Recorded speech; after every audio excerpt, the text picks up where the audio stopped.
কিছুদিন আগে আমরা চলে গিয়েছিলাম উত্তরবঙ্গের বিখ্যাত কোচবিহারের রাসমেলা, সেই মদনমোহন বাড়ির উদ্দেশ্যে। সেখানে গিয়ে কি কি করলাম সেটাই আপনাদের সঙ্গে শেয়ার করব ছোট্ট একটা ভিডিওর মাধ্যমে। আশা করি আপনারা সবাই ভালো আছেন। এই তো প্রথমেই চলে গিয়েছিলাম রাজবাড়িতে। রাজবাড়ির থেকে বেরিয়ে এখন টোটো নিয়ে চলে যাব সোজাসুজি সে মদনমোহন বাড়ির উদ্দেশ্যে। মেলা প্রাঙ্গণে পৌঁছে গিয়েছি। যে মেলা বসে গেছে, এটা একদম মোড়ের থেকে মেলাটা শুরু হয়েছে। তো দেখুন কত ধরনের দোকান বসেছে, ফলে ড্রেস বা যাবতীয় পুজোর জিনিসপত্র থেকে শুরু করে কি নেই। আর এত প্রচুর অজস্র জামা কাপড় হোক যাই হোক সব কিছুর দোকান। এখন প্রথমেই আমরা যাব হলো মন্দিরের ভেতরে, মন্দির দর্শন করে তারপরে মেলা ঘুরবো।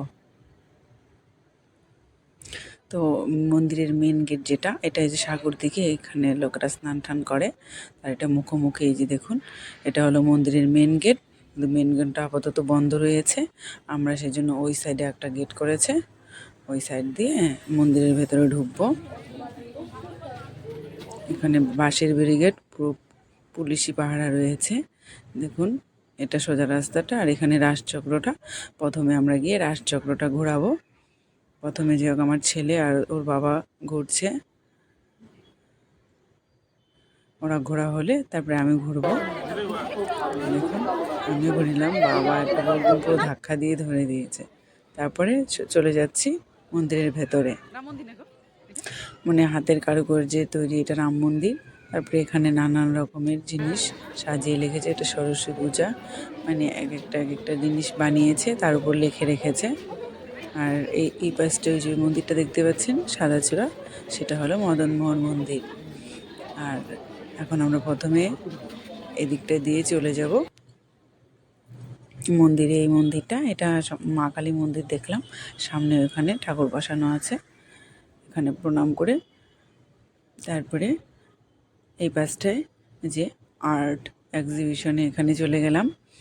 অনেক ধরনের জিনিস আর্ট করে রেখেছে। এক একজন যেটা এঁকেছে তার নাম দিয়ে রেখেছে। খুব সুন্দর হাতের কাজ, দেখলে মন ভরে যায়। দেখুন আপনাদেরকে একটু দেখাই, যে প্যারিসের টাওয়ার এটা। আর অনেকে ফটো দিয়ে রেখেছে কে বানিয়েছে। এটা রাসচক্র বানিয়েছে ছোট করে একটা পুতুনা। আর এখানে রাধা কৃষ্ণ কাচের ভেতরে খুব সুন্দর বানিয়েছে, দেখার মতন একেবারে। দুপাশ দিয়ে ভর্তি ছিল, দুপাশটায় ঘুরে ঘুরে দেখলাম অনেকক্ষণ ধরে। মা দুর্গা, রাধা কৃষ্ণ, অনেক কিছু হাতের কারুকার্যে ভর্তি, দেখলে মন জুড়িয়ে যায়। দেখুন আপনারা ওই ভিডিওর মাধ্যমে কত সুন্দর মূর্তি হোক, হাতের কারুকার্যে গাছ হোক, রাম মন্দির হোক, সে ছোট ছোট রাসচক্র অনেক। তারপর ড্রয়িংগুলো খুব সুন্দরভাবে ফুটিয়ে তুলেছে। যারা যারা দিয়েছে সবারই নাম মেনশন করাও ছিল সেখানে। তো আমরা ঘুরে ঘুরে সম্পূর্ণ দেখার পর আমরা এখন চলে যাব মন্দির দেখতে। তো প্রথমেই আসলাম হলো যে এটা হলো মদনমোহন মন্দির। তো মদনমোহন মন্দিরের এই বিগ্রহটাকে বাইরে বার করে এনেছেন। সামনে থেকেই দর্শন করেছি আমরা, তখন প্রায় দুপুর 1টা মতো বাজে। প্রচুর ভিড় হয়েছে তখনও, দেখুন এই সামনেটা থেকে অনেক লোকের ভিড়। এখানে সবাই ছবি টবি তুলছে, আর আমরা বাইরে এখানটায় সামনে মাঠটায় বসে অপেক্ষা করছিলাম। এখানে নাকি সে 1:30টার দিকে প্রসাদ দেয়। তো আমরা যে একটু প্রসাদ নিয়েই পরে মেলায় বেরোবো। আর এদিকে এটা সামনের গেটটা সোজাসুজি, আর যে লাল মতন একটা বানানো আছে প্যান্ডেল, ওখানে পুতুনাকে বসানো হয়েছে। আমাদের এখানে আর যাওয়া হয়নি। তো এইদিকেও নানান ঠাকুর মাটির মূর্তি বসিয়ে বসিয়ে লিখে দিয়েছে কী কী। এখানেও অনেক ঠাকুর রাখা ভেতরে।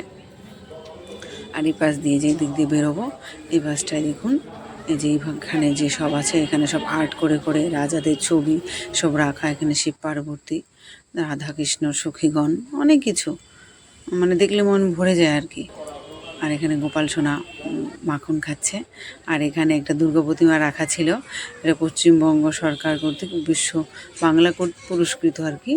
এই প্রতিমা জেলার সেরা প্রতিমা এখানে বসিয়ে রেখেছে সামনে। তো তারপরে এই পাশটা আবার ঘুরে ঘুরে দেখলাম, যেখানে এক্সিটের রাস্তাটা ছিল।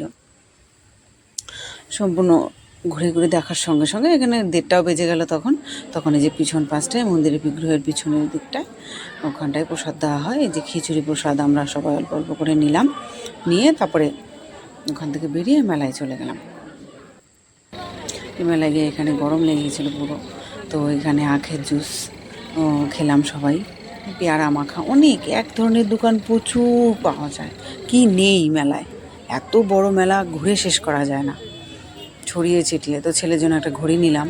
তারপর আর এখানে বেশিরভাগ দোকানই রাস্তার উপরে বসে, এখন মানে জায়গা কম, দুই পাশে দোকান, আবার রাস্তার উপর দিয়েও দোকান বসেছে। তো ঘুরতে ঘুরতে একদম শেষ প্রান্তে চলে গেছিলাম। এখানে ছেলে এই যে ডান্সিং এগুলো উঠলো, আর ওই পাশে বড় করে স্টেজ বানানো ছিল, এখানে রাত্রে প্রোগ্রাম হবে।